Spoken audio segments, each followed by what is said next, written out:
Hey guys, we're going to edit this image pretty quickly. This image is a lot like how a lot of raw files come into Lightroom, just kind of where they're a little too dark, a little blue, and a little bit flat. There's not really a dynamic range of dark to light in them. And so this video will give you kind of an overview how to do it really quick. Now, if you have my starter pack presets, which are free on the website, so you can get those. We could simply click on one of these and we're done, and it's going to get things pretty close. That might be a little bit bright, but right about there we're good. But we're not going to do that. We'll do it from scratch.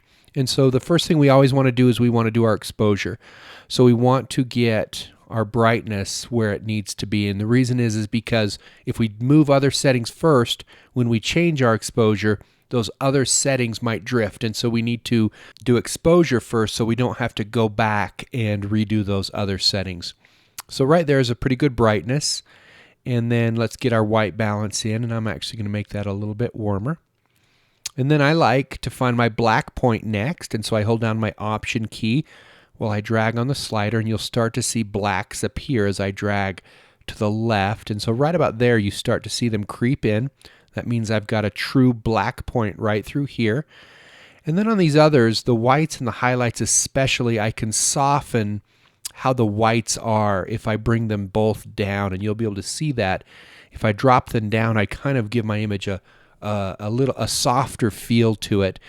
And so I don't want to go too soft with them. I want to have some highlight in there. A lot of people will end up dropping their highlights and their white because they like that softness, but to me it loses a little bit of punch to your image, and so sometimes it's necessary to bring back detail, but for the most part you're fine. I'm going to lift my shadows just a little bit really quick right there. Now there's one other thing I want to do. This image is finished pretty much, but because of the lens I'm using, this image has a slight vignette to it, and you can kind of see it down in these bottom corners that there's a little bit of vignetting. And so if I go into my lens correction panel, if I enable profile corrections, that will be fixed.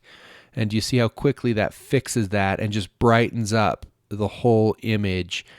And so about there, maybe I'll warm it a touch more, but I mean, I like where that image is, and that's it with that image. We're ready to go.